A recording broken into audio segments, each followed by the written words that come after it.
Дмитрий Дмитриевич, здравствуйте. Какова текущая обстановка с лесными пожарами? Здравствуйте. 7 августа, как и ожидалось, по всей территории республики был очень большой шквалистый ветер.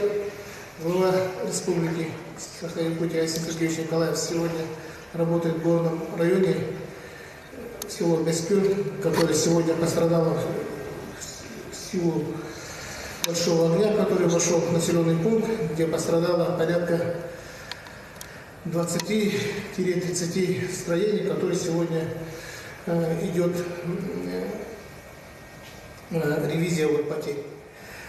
Глава встречается с жителями и, безусловно, со стороны республики пострадавшим лицам будет оказана помощь. В свете порывистого ветра руководство правительства, многие работали в разных территориях наших районов, где стоит, скажем, тревожная погода в части пожара. Я сам лично только прилетел с Тактинского района, село Латыкёль, где работали наши пожарные, местные жители, добровольцы и вертолет водосливным устройством авиакомпании «Полярные авиалинии». В результате совместной работы нам пришлось сбить верховой пожар, который приходит с большой бедой. И сегодня люди стоят на околуривании и на вырубке леса, который угрожает при верховом пожаре. Также на контроле оперативного штаба есть ряд населенных пунктов, такие села, как Бескюль, Магарасы,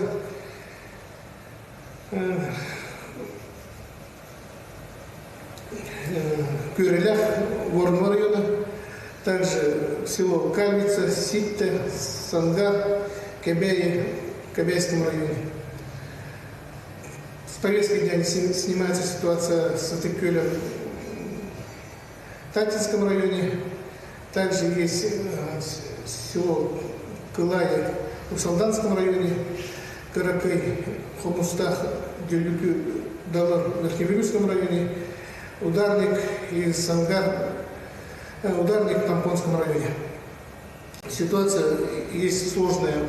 Сангар, село Сангар в районе нефтебазы. Это находится у нас на особом контроле.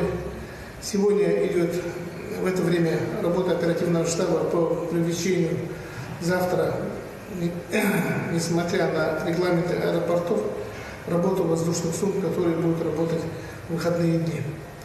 В эти дни также приехали к нам дополнительные силы с других регионов. Это с Тюмени и Ханты-Мансийской авиабазы в составе 50 человек.